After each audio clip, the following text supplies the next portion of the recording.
आज हम आपके बीच एक ऐसी दिव्य कथा लेकर आए हैं जिसे आप ध्यान से पूरा सुन लेते हैं तो ये कथा सुनने मात्र से आपके सातों जन्मों के पाप स्वतः ही नष्ट हो जाएंगे।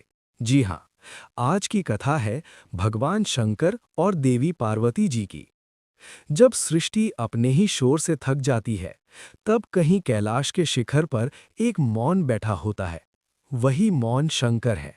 और जब वही मौन सृष्टि से संवाद करना चाहता है, तब वो शक्ति बनकर पार्वती के रूप में उतरता है। ये कथा प्रेम की नहीं, बल्कि संतुलन की है, जहां न कोई जीतता है, न कोई हारता है, बल्कि दोनों मिलकर जीवन को अर्थ देते हैं। एक ओर शिव है, जिनके लिए संसार एक अस्थायी दृश्य है। भस्म, जटा, गंगा और ध्यान सब कुछ भीतर की यात्रा का संकेत। और दूसरी ओर पार्वती है, जिनके लिए संसार साधना है। घर, संबंध, करुणा और कर्तव्य सब कुछ चेतना को जीने का माध्यम। कहा जाता है कि पार्वती ने शिव को पाने के लिए तप किया, पर सच ये है कि पार्वती ने शिव को बदलने के लिए नहीं, बल्कि स्वयं को समझने के लिए तप किया, क्योंकि वे जानती थीं कि शिव किसी आग्रह से नहीं, बल्कि परिपक्वता से मिलते हैं। देवताओं ने शिव को विवाह के लिए मनाया, पर शिव मुस्कुराए, क्योंकि वे जानते थे कि प्रेम का शोर नहीं होता, वो मौन में पहचान लेता है।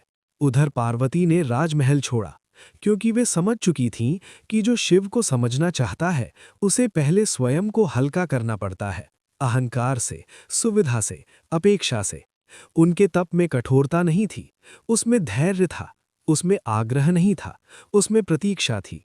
और यही वो बिंदु था जहां तप प्रेम बन गया, और प्रेम शक्ति। तब शिव ने देखा कि ये स्त्री उन्हें बांधने नहीं आई, ये तो उनके मौन को अर्थ देने आई है। विवाह हुआ, पर यह विवाह बाजों और घोषणाओं का नहीं था। ये तो चेतना और ऊर्जा का मिलन था। शिव ने संसार से वैराग्य नहीं छोड़ा, और पार्वती ने संसार को पकड़ने की जिद नहीं की। दोनों ने एक दूसरे को पूरा किया। पार्वती ने शिव को सिखाया कि करुणा भी ध्यान है, और शिव ने पार्वती को सिखाया कि मौन भी प्रेम है। जब गणेश जन्मे तो ये केवल पुत्र का जन्म नहीं था, ये उस संतुलन का प्रमाण था जहां बुद्धि और करुणा साथ साथ चले। जब कार्तिकेय जन्मे तो ये संदेश था कि शक्ति जब दिशा पा लेती है तो वो धर्म बन जाती है। ये कथा हमें ये नहीं सिखाती कि प्रेम पाने के लिए तप करो, बल्कि ये सिखाती है कि प्रेम टिके रहने के लिए समझ पैदा करो। ये नहीं कि त्याग करो, बल्कि ये कि किस समय क्या छोड़ना है ये जानो। शंकर और पार्वती इसीलिए दिव्य है क्योंकि वे एक दूसरे को बदलते नहीं, बल्कि एक दूसरे को संभव बनाते हैं। शिव के बिना पार्वती शक्ति होकर भी दिशाहीन होती, और पार्वती के बिना शिव चेतना होकर भी निष्क्रिय। दोनों साथ आए तो जीवन चला, सृष्टि चली। और आज भी जहां किसी घर में शांति के साथ शक्ति और शक्ति के साथ शांति दिखाई देती है, वहां समझ लेना कि वहां शंकर पार्वती केवल पूजे नहीं जाते, जिए जाते हैं। कहा जाता है कि शिव ध्यान में रहते हैं, पर सच ये है कि शिव ध्यान ही है, एक ऐसा मौन जो सृष्टि की हर आवाज को अपने भीतर समेट लेता है। और पार्वती, वे कोई साधारण शक्ति नहीं, वे वो प्रश्न है जो उस मौन से पूछा जाता है, और जब मौन उत्तर देता है तभी जीवन आगे बढ़ता है। ये कथा प्रेम की नहीं, बल्कि उस क्षण की है जब चेतना को समझ में आता है कि अकेले रहकर वो पूर्ण नहीं है, और शक्ति को ये स्वीकार होता है कि दिशा के बिना वो थक जाती है। हिमालय की बर्फ में बैठा वो योगी सब कुछ त्याग चुका था, नाम, रूप, संबंध, अपेक्षाएं, पर एक चीज थी जिसे उसने कभी त्यागा नहीं, करुणा। पार्वती ने यही पहचाना, इसलिए उन्होंने शिव को पाने के लिए संसार नहीं छोड़ा, बल्कि संसार की सबसे कठिन चीज छोड़ी, अहंकार। उनका तप भूखे रहने का नहीं था, उनका तप प्रतीक्षा का था। ऋतुएं बदलीं, देह थकी, पर मन शांत रहा, क्योंकि वे जानती थीं कि शिव को बुलाने से नहीं, योग्य बनने से पाया जाता है। शिव ने पार्वती की परीक्षा ली, पर यह परीक्षा निष्ठा की नहीं थी, ये परीक्षा स्वतंत्रता की थी। क्या ये स्त्री शिव को बांधना चाहती है या उनके मौन के साथ चल सकती है? जब शिव ने देखा कि पार्वती उनके मौन से डरती नहीं, बल्कि उसमें स्वयं को खोज लेती हैं, तब उन्होंने स्वीकार किया, ये शक्ति नहीं, ये सहज चेतना है। विवाह हुआ, पर वो बंधन नहीं बना, वो विस्तार बन गया। शिव वही रहे, भस्मधारी, और पार्वती भी वही रहीं, सृजन की मूर्ति। पर अब दोनों एक दूसरे के विरोध नहीं थे, वे एक दूसरे की व्याख्या बन गए थे। जब गणेश जन्मे तो वो संदेश लेकर आए कि बुद्धि वहीं जन्म लेती है जहां करुणा और अनुशासन साथ रहते हैं। जब कार्तिकेय प्रकट हुए तो उन्होंने बताया कि वीरता बिना विवेक के अंधी होती है। और जब पार्वती ने शिव से गृहस्थ जीवन का आग्रह किया, तब शिव ने समझा कि संसार से दूर रहना ही वैराग्य नहीं, संसार में रहकर भी उससे बंधे न रहना ही योग है। यही वो क्षण था जब कैलाश केवल पर्वत नहीं रहा, वो एक घर बन गया जहां ध्यान और प्रेम साथ रहते हैं। ये कथा हमें ये नहीं कहती कि प्रेम के लिए स्वयं को मिटा दो, बल्कि ये सिखाती है कि प्रेम के लिए स्वयं को समझो। शिव और पार्वती इसलिए अमर हैं क्योंकि उन्होंने एक दूसरे से कुछ छीना नहीं, बल्कि एक दूसरे को पूरा किया। आज भी जब किसी स्त्री में धैर्य के साथ शक्ति और किसी पुरुष में मौन के साथ करुणा दिखाई देती है, तब समझ लेना कि वहां शंकर पार्वती की कथा जीवित है, पूजा में नहीं, व्यवहार में। ये कथा उस समय की है जब सृष्टि को चलाने के लिए शब्द कम पढ़ने लगे थे और मौन को स्वयं बोलना पड़ा। उसी मौन का नाम था शंकर, जो कुछ कहते नहीं थे पर जिनकी उपस्थिति ही उत्तर बन जाती थी। और उसी मौन को अर्थ देने वाली शक्ति थी पार्वती, जो कुछ मांगती नहीं थीं पर जिनका समर्पण ही वरदान बन जाता था।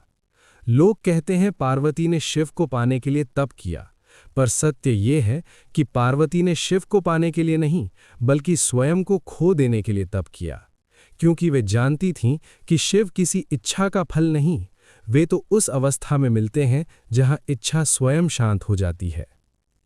कैलाश पर बैठा वो योगी संसार को देखता था, पर उससे उलझता नहीं था। उसके लिए सुख और दुख दोनों समान थे, क्योंकि दोनों ही क्षणिक थे। पर एक बात थी जो उस योगी को भीतर से स्पर्श करती थी, सृष्टि की थकान। जब जीव बार बार टूटता है, जब प्रेम अपेक्षा बन जाता है, जब संबंध बोझ लगने लगते हैं, तब वो मौन करुणा बनकर बहता है। पार्वती ने इसी करुणा को पहचाना, इसलिए उन्होंने शिव को ये दिखाने की कोशिश नहीं की कि वे कितनी योग्य हैं, बल्कि ये दिखाया कि वे कितना सह सकती हैं, प्रतीक्षा, पीड़ा और अनकहे मौन को। शिव ने कई रूप धरकर पार्वती की परीक्षा ली, कभी साधारण ब्राह्मण बनकर, कभी कठोर आलोचक बनकर, कभी तटस्थ दर्शक बनकर। पर पार्वती हर रूप में शांत रहीं, क्योंकि उनका प्रेम किसी रूप से बंधा नहीं था। जब शिव ने कहा, मैं गृहस्थ जीवन के योग्य नहीं, तब पार्वती ने उत्तर नहीं दिया, क्योंकि वे जानती थीं कि शिव को समझाने से नहीं, समझने से जीता जाता है। यही वो क्षण था जब शिव का मौन टूटा, क्योंकि पहली बार किसी ने उनके मौन को बोझ नहीं, वरदान समझा था। विवाह का वो क्षण न आकाश में गूंजा, न पृथ्वी कांपी, वो तो भीतर घटा। चेतना ने शक्ति को स्वीकार किया और शक्ति ने चेतना को दिशा दी। शिव ने संसार को त्यागा नहीं और पार्वती ने संसार को थामा नहीं, दोनों ने बीच का मार्ग चुना, जिसे योग कहते हैं। तभी से कहा जाता है कि शिव बिना शक्ति के शव है और शक्ति बिना शिव के दिशाहीन। दोनों का मिलन ही जीवन है। जब गणेश जन्मे तब ये संदेश प्रकट हुआ कि बुद्धि वहीं जन्म लेती है जहां करुणा के साथ अनुशासन हो। और जब कार्तिकेय आए तब ये सिद्ध हुआ कि शक्ति को यदि उद्देश्य मिल जाए तो वो धर्म बन जाती है। पार्वती ने शिव को सिखाया कि संसार में रहते हुए भी मुक्त रहा जा सकता है, और शिव ने पार्वती को सिखाया कि शक्ति का सबसे बड़ा रूप संयम है। इस प्रकार कैलाश केवल देवताओं का निवास नहीं रहा, वो मानव जीवन का आदर्श बन गया। ये कथा किसी एक युग की नहीं, ये हर उस क्षण की है जब कोई व्यक्ति अपने भीतर मौन और कर्म, प्रेम और स्वतंत्रता, शक्ति और शांति सबको एक साथ जीना चाहता है। शंकर पार्वती इसलिए पूजे जाते हैं क्योंकि वे हमें ये नहीं सिखाते कि जीवन छोड़ो, बल्कि ये सिखाते हैं कि जीवन को जियो, पर उससे बंधो मत। और जब कोई ये समझ लेता है तब उसके भीतर ही कैलाश फंस जाता है। ये वो समय था जब शंकर ध्यान में नहीं बैठे थे, वे स्वयं ध्यान बन चुके थे। उनके चारों ओर कैलाश था, पर भीतर एक अनंत आकाश, और उसी आकाश में कहीं एक कंपन उठा। ये कोई इच्छा नहीं थी, ये सृष्टि की थकान थी। जब जब सृष्टि अपने ही बोझ से झुकती है, तब चेतना को शक्ति की आवश्यकता होती है, और वही शक्ति पार्वती के रूप में प्रकट होती है। पार्वती ने शिव को देखा तो उन्हें लगा जैसे मौन को चेहरा मिल गया हो, और शिव ने पार्वती को देखा तो उन्हें लगा जैसे ऊर्जा को दिशा मिल गई हो। दोनों ने कुछ कहा नहीं, क्योंकि वहां शब्द अनावश्यक थे। पार्वती का तप अब देह का नहीं रहा था, वो अहंग का तप था। उन्होंने ये त्याग दिया था कि शिव उन्हें स्वीकार करें, क्योंकि वे समझ चुकी थीं कि जहां स्वीकार की चाह होती है, वहां स्वतंत्रता मर जाती है। यही वो क्षण था जब शिव ने पहली बार भीतर से पार्वती की ओर कदम बढ़ाया, क्योंकि उन्हें ये बोध हुआ कि ये शक्ति उन्हें बांधने नहीं, उजागर करने आई है। शिव ने स्वयं से पूछा, क्या वैराग्य का अर्थ अकेलापन है? और उत्तर भीतर से आया, नहीं, वैराग्य का अर्थ है किसी के साथ रहते हुए भी बंधन से मुक्त रहना।